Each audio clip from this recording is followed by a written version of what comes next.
आज का हमारा टॉपिक है क्लास 12 का यूनिट फर्स्ट का क्रिस्टल में त्रुटि या क्रिस्टल में दोष, क्रिस्टल में किस प्रकार के एरर होते हैं। आज इसका हम डिस्कस करेंगे। इससे पहले हम क्रिस्टल का एक डेफिनेशन देख लेते हैं। इससे पहले भी हम लोगों ने एक वीडियो बनाया है क्रिस्टल और अक्रिस्टल, इसमें डिफरेंस, तो उसमें पूरा डिफाइंड रहता है। फिर भी हम एक डेफिनेशन देखते हैं। ऐसे ठोस जिसके अवयवी कण कहने का मतलब होता है परमाणु, अणु या आयन, इनमें से कोई भी। तो ऐसे ठोस जिनके अवयवी कण निश्चित दूरी पर व निश्चित क्रम में व्यवस्थित होते हैं, निश्चित दूरी पर व निश्चित क्रम में व्यवस्थित होते हैं, उन्हें क्रिस्टल कहते हैं। अब क्रिस्टल कुछ डायग्राम देख लीजिए आप सबसे पहले।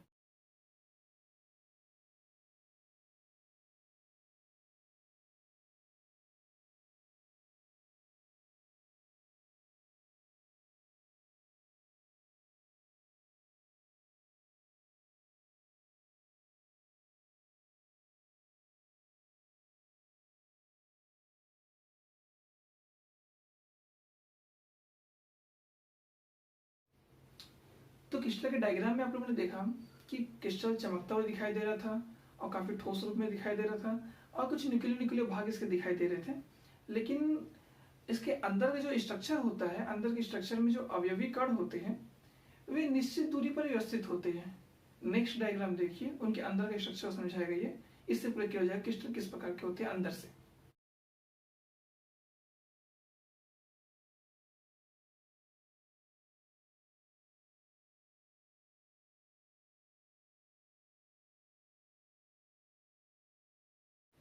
तो ये जो हम टॉपिक आज देख रहे हैं क्रिस्टल में त्रुटि या क्रिस्टल में दोष, इसमें ये है कि यदि जो आपने अभी डायग्राम देखा उस डायग्राम में यदि कोई अणु, परमाणु या आयन अपना स्थान छोड़ दे और कहीं दूसरे स्थान पर जाकर बैठ जाए, या फिर वो परमाणु वहां से बाहर निकल जाए, तो इस प्रकार जो क्रिस्टल में दोष उत्पन्न होते हैं उनके बारे में डिस्कस करना है हमको।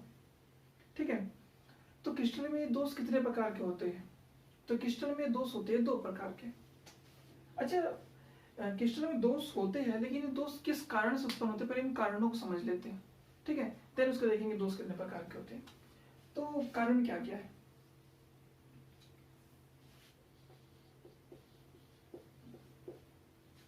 क्या कैसे कारण मिलते हैं और कारणों को देखते हैं पहले। तो पहला, ताप बढ़ाने पर।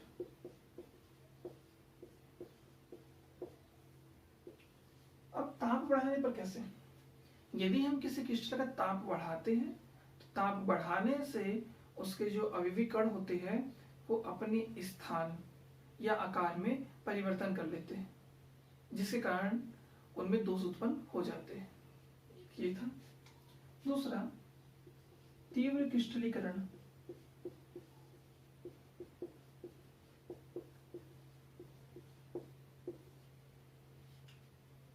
मान लीजिए कि हम किसी का क्रिस्टल बनाना चाहते हैं, जैसे NaCl, sodium chloride liquid form में है। यदि लिक्विड फॉर्म में है, हम इसका क्रिस्टल बनाना चाहते हैं, यदि हम तीव्र गति से इसको क्रिस्टल के फॉर्म में बदलना चाहेंगे, तो ऐसी स्थिति में क्या होते हैं कि जो अवयवी कण होते हैं वो अपने सही और नियत स्थान पर ना जाके इधर उधर, मतलब आगे पीछे कहीं भी एडजस्ट हो जाते हैं, जिससे इसमें त्रुटि या दोष उत्पन्न हो जाता है। तो दूसरा था तीव्र क्रिस्टलीकरण, तेजी से क्रिस्टल का जमना। नेक्स्ट, तीसरा टॉपिक है, तीसरा कारण है इसका, अशुद्धि की उपस्थिति।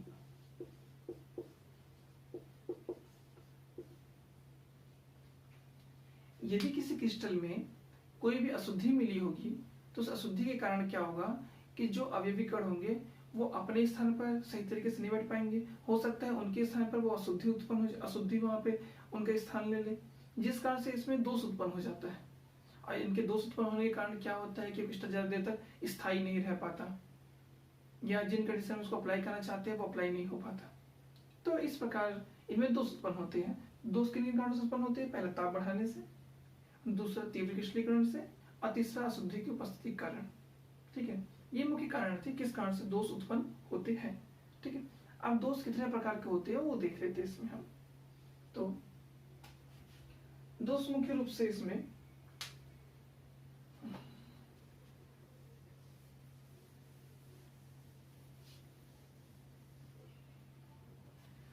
दोष मुख्य रूप से इसमें दो प्रकार के होते हैं।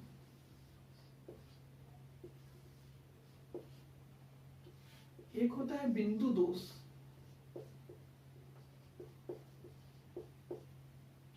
दूसरा होता है पंक्ति दोष।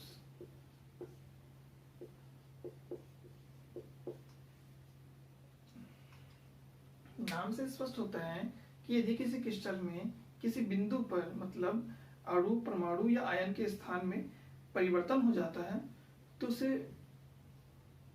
बिंदु दोष कहते हैं। और यदि किसी क्रिस्टल की पूरी पंक्ति में परिवर्तन हो जाता है या उस पंक्ति के अणु गायब हो जाते हैं तो उसे हम लोग कहते हैं पंक्ति दोष। सिंपल सा था, हालांकि इनके डेफिनेशन एग्जाम में उतने आते नहीं हैं। हम इसमें देखेंगे नेक्स्ट बिंदु दोष कितने प्रकार के होते हैं। ठीक है, ये इंपॉर्टेंट है, हमारा इंपॉर्टेंट ये बिंदु दोष ही है, इसी को एक्सप्लेन करना है। और इसी में जो आगे जाके क्वेश्चन मिलेगा शॉर्टकी दोष और फ्रैंकल दोष के।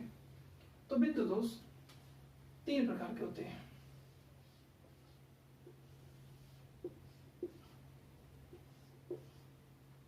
एक है रस समीकरण मिति दोष,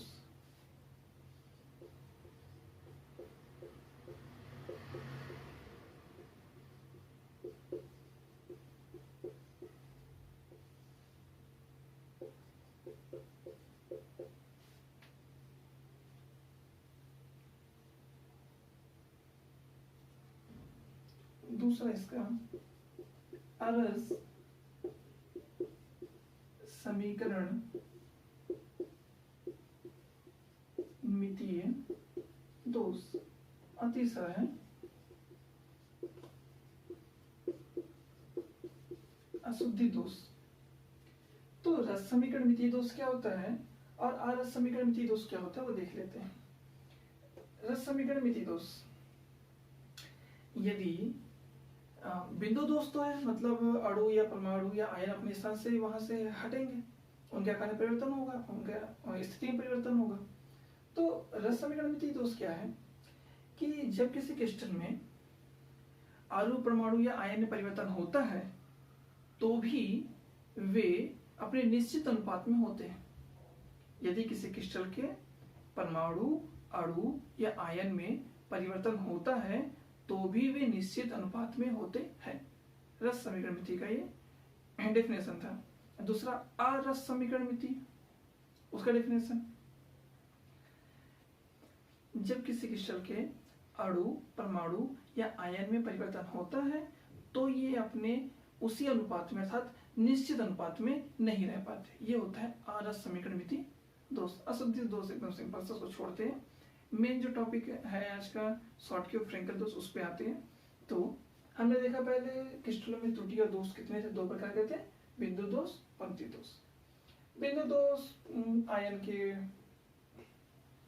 बिंदु दोष तीन प्रकार के देखे, रस समीकरण मिति दोष, अरस समीकरण मिति दोष, अशुद्धि दोष। Non stoichiometric error, stoichiometric error, non stoichiometric error, ये मिल जाएगा, और अशुद्धि दोष तीसरा मिल जाएगा। तो रस समीकरण मिति दोष, ठीक है, ये मुख्य रूप से दो प्रकार के हमको पढ़ने हैं इसमें।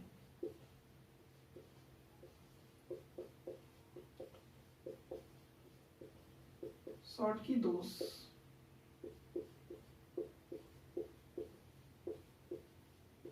फ्रैंकल दोष। तो आज का जो मेन टॉपिक है वो इन्हीं में फोकस है, शॉर्टकी दोष और फ्रैंकल दोष। इन इस क्वेश्चन एग्जाम में आते हैं, ठीक है। तो स्टार्ट करते हैं कि शॉर्टकी दोष क्या होता है और फ्रैंकल दोष क्या होता है, इनसे स्टार्ट करते हैं। इतना समझ में आ गया है कि इनके यदि अणु, परमाणु या आयन में परिवर्तन होगा भी तो ये निश्चित अनुपात में होंगे ही होंगे, ठीक है, क्योंकि रस समीकरण मिति का डेफिनेशन वही है। ओके, तो देखते हैं सबसे पहले शॉर्टकी दोष, उसके बाद देखेंगे अपन फ्रैंकल दोष। तो देखते हैं सबसे पहले शॉर्टकी दोष। शॉर्टकी दोष डेफिनेशन क्या है वो देखते हैं, देन उसके बाद हम इसको थोड़े एग्जांपल समझेंगे किस प्रकार से होता है शॉर्टकी दोष। तो डेफिनेशन क्या है शॉर्टकी दोष की, जब किसी क्रिस्टल से एक धनायन बाहर निकल जाता है, जब किसी क्रिस्टल से एक धनायन बाहर निकल जाता है तो क्रिस्टल को उदासीन बनाए रखने के लिए, उदासीन कहने का मतलब क्या है यहाँ पे कि जब किसी क्रिस्टल में बराबर मात्रा में धनायन होते हैं और बराबर मात्रा में ऋणायन होते हैं तो वह उदासीन होता है। यदि कोई भी एक कम हो गया या कोई भी एक ज्यादा हो गया तो वो उदासीन नहीं रहेगा। ठीक है, उदासीन समझ में आ गया। तो जब किसी क्रिस्टल से एक धनायन बाहर निकल जाता है तो क्रिस्टल को उदासीन बनाए रखने के लिए एक ऋणायन भी बाहर निकल जाता है। ठीक है, जब किसी क्रिस्टल से एक धनायन बाहर निकल जाता है तो उसे उदासीन बनाए रखने के लिए एक ऋणायन भी बाहर निकल जाता है, जिसे शॉटकी दोष कहते हैं। ठीक, एग्जाम्पल देखते हैं किस प्रकार से इसका। तो ये शॉटकी दोष का एग्जाम्पल देख रहे हैं अपन एक तो कि इसमें a plus B minus A plus B minus A plus B minus, इस प्रकार से इसमें धनायन और ऋणायन है। ओके, तो इस उदाहरण में हम ये देख रहे हैं कि इसमें से कोई एक धनायन अपना स्थान छोड़कर क्रिस्टल से बाहर चला जाता है। कोई एक यहाँ पे a प्लस था, कोई एक धनायन अपना स्थान छोड़ के क्रिस्टल से बाहर चला जाता है। तो इस क्रिस्टल को उदासीन, क्योंकि इसमें नेगेटिव ज्यादा, पहले a प्लस की संख्या इसमें कुल 8 थी और b माइनस की संख्या इसमें 8 थी, लेकिन इसमें से एक प्लस वाला निकल जाएगा तो ये 7 हो जाएगा और b माइनस की संख्या ज्यादा हो गई। इससे क्या होगा, ये उदासीन नहीं हो पाएगा, संतुलित नहीं रह पाएगा। तो क्रिस्टल को उदासीन बनाए रखने के लिए एक ऋणायन भी अपने स्थान छोड़कर बाहर निकल जाता है, जिससे दोनों की संख्या बराबर होगी अब पूरे क्रिस्टल में, तो ये उदासीन बना हुआ है। ठीक है, तो ये से एग्जांपल देख लिया हम। अब ऐसा होने से क्या क्या फर्क पड़ता है वो देख लेते हैं अपन इसमें। जब भी धनायन बाहर निकल गया, ऋणायन बाहर निकल गया, ये त्रुटि तो शॉर्ट की त्रुटि या शॉर्ट की दोष कहलाएगा। और साथ ही साथ इसमें इसका जो घनत्व है वो कम हो जाएगा। घनत्व कम कैसे हो जाएगा इसका? घनत्व का सूत्र क्या होता है? घनत्व बराबर द्रव्यमान बटे आयतन। ठीक है, घनत्व बराबर द्रव्यमान बटे आयतन। साइज तो वही है, कोई फर्क नहीं पड़े, आयतन छोड़ देते हैं। द्रव्यमान पे आते हैं, पहले संख्या इनकी 8-8 थी, अब संख्या इनकी कितनी होगी, 7-7 हो गई। तो द्रव्यमान पे फर्क तो पड़ जाएगा, संख्या कम हो रही है तो वेट भी कम हो जाएगा। यहाँ पे जब द्रव्यमान कम हो जाएगा तो घनत्व भी क्या हो जाएगा, इसमें कम हो जाएगा। तो घनत्व क्या हो जाता है, इसमें कम हो जाता है।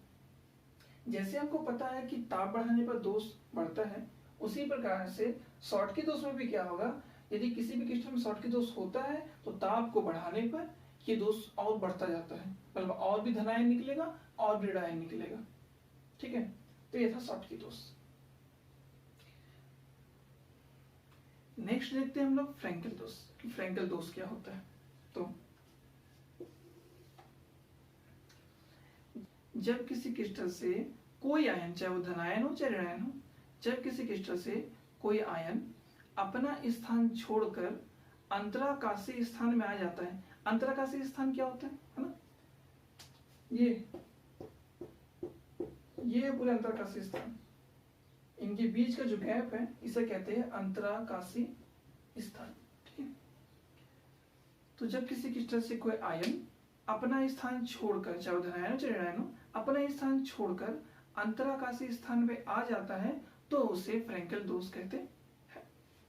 इसको भी एग्जांपल से समझ सकते हैं, सेम ऐसे ही बना लेते हैं। इसके लिए भी इसको फिलअप कर लेते हैं कुछ अपन, a plus B minus A plus B minus B minus A plus, कोई भी लगातार, जैसे a प्लस, यहाँ भी a प्लस नहीं होना चाहिए, इधर a प्लस है तो इधर b माइनस, इधर b माइनस हो गया, then b minus A plus B minus A plus B minus A plus B minus A plus B minus A plus, then B minus और ए प्लस। तो इसके definition के अकॉर्डिंग जब से किस क्रिस्टल से कोई आयन, तो ए प्लस को निकाल देते हैं, ये यहां से निकल के आ गया, यहाँ पे अंतर यहाँ भी आ सकता है, यहाँ भी आ सकता है, यहाँ भी आ सकता है, यहाँ भी आ सकता है, मतलब वो अपने अंतराकाशीय स्थान में चला जाएगा। ठीक है, तो ये था फ्रैंकल दोष या फ्रैंकल त्रुटि। अब हम फ्रैंकल दोष या फ्रैंकल त्रुटि हम देखते हैं कि पहले a प्लस की संख्या इसमें 8 थी और b माइनस की संख्या इसमें 8 थी, और बाद में भी जब a प्लस निकला तो पूरे क्रिस्टल से बाहर नहीं गया वो, है तो क्रिस्टल के अंदर ही है, बस अपने स्थान थोड़ा परिवर्तन हो गया इसमें, तो इसके घनत्व में कोई फर्क नहीं पड़ेगा, घनत्व पर कोई प्रभाव नहीं पड़ेगा, घनत्व अप्रतित रहेगा। ठीक है। और चूंकि शॉटकी दोष में जैसे ताप बढ़ाने पर इसमें त्रुटि बढ़ते जाता था, उसी प्रकार से फ्रैंकल दोष में भी यदि ताप बढ़ाए जाएंगे तो इन त्रुटियों की संख्या भी क्या होगी, बढ़ते जाएगी। ओके। शॉटकी दोष और फ्रैंकल दोष दोनों एग्जाम्पल थे रस समीकरणमितीय दोष का, स्टाइकियोमेट्रिक एरर के एग्जाम्पल थे दोनों। ठीक है, सॉरी प्रकार थे दोनों इसके। तो उसका डेफिनेशन था कि किसी परमाणु के अनुपात में, किसी क्रिस्टल के परमाणु के अनुपात में कोई अंतर नहीं होता। तो अनुपात में अंतर देखते हैं कि नहीं में, तो इसमें पहले ये 8:8 थे, A+B8 था और B-B8 था, तो आया 1:1। ठीक है। जब ऐसा हुआ कि एक प्लस निकल गया एक माइनस निकल गया, तो इनमें क्या फर्क पड़ा, A+ हो गया 7 और B- हो गया 7, तो 1:1 आया। अनुपात पे कोई फर्क नहीं पड़ा। इसमें 8 के 8 ही बने हुए थे, पहले भी 8 के 8 बाद में भी थे, तो रेशियो तो वही निकलेगा हमेशा 1:1। तो हाँ, दोनों रस समीकरणमिति के एग्जाम्पल हैं, क्योंकि इनके धनायन और ऋणायन के अनुपात में कोई फर्क नहीं पड़ा, 1:1 पहले भी था, 1:1 बाद में भी था। ठीक है। तो अब नेक्स्ट क्वेश्चन हम देखते हैं कि शॉटकी दोष और फ्रैंकल दोष में अंतर क्या है, तो इसके अंतर को समझ लेते हैं। ओके। शॉटकी दोष और फ्रैंकल दोष का पहला अंतर इनका डेफिनेशन ही है। शॉटकी दोष का डेफिनेशन क्या था कि जब किसी क्रिस्टल से एक धनायन अपना स्थान छोड़कर क्रिस्टल से बाहर चला जाता है, तो क्रिस्टल को उदासीन बनाए रखने के लिए उसमें से एक ऋणायन भी बाहर चला जाता है, इसे शॉटकी दोष कहते हैं। तो पहला डेफिनेशन इसका एग्जांपल हो जाएगा, पहला लाइन इसका डेफिनेशन हो जाएगा। ओके। देन फ्रैंकल दोष का भी पहला लाइन इसका क्या हो जाएगा, डेफिनेशन हो जाएगा कि जब किसी क्रिस्टल से कोई भी आयन अपना स्थान छोड़कर अंतराकाशीय स्थान में चला जाता है, तो उसे फ्रैंकल दोष कहते हैं। तो दोनों की डेफिनेशन इस प्रकार से कंप्लीट। ठीक है। देन दूसरा, घनत्व कम हो जाता है। ठीक है। और इसमें जो घनत्व होता है परिवर्तित रहता है। मैं एक लाइन लिख रहा हूँ, इसको पूरा डिफाइन करें ना, कि फ्रैंकल दोष में घनत्व अपरिवर्तित रहता है, जब सभी दोष में घनत्व कम हो जाता है, इस प्रकार से। तो 2 पॉइंट हो गए इनके। तीसरा पॉइंट, हाँ, परावैद्युतांक पर कोई प्रभाव नहीं पड़ता।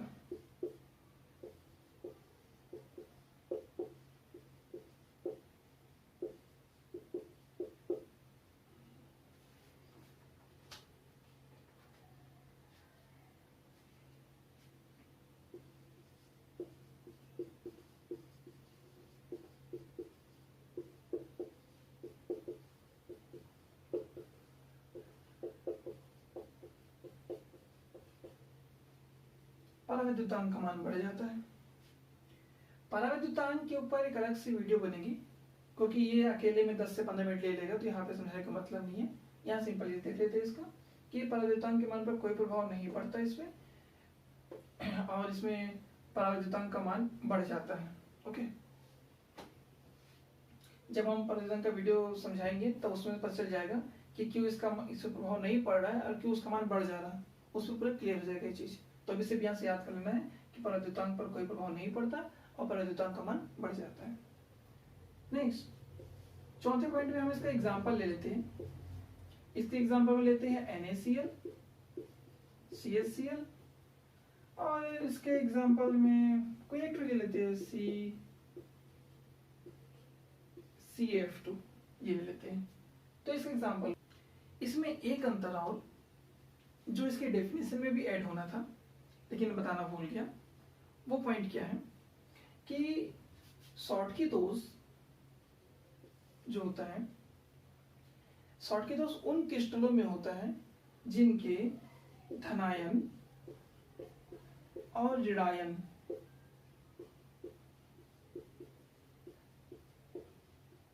का आकार लगभग समान हो। ठीक है, शॉटकी दोष उन क्रिस्टलों में होता है जिनके धनायन और ऋणायन का आकार लगभग समान हो। और इसमें जो हम पांचवा पॉइंट ऐड करेंगे ये कि इनमें ऋणायन का आकार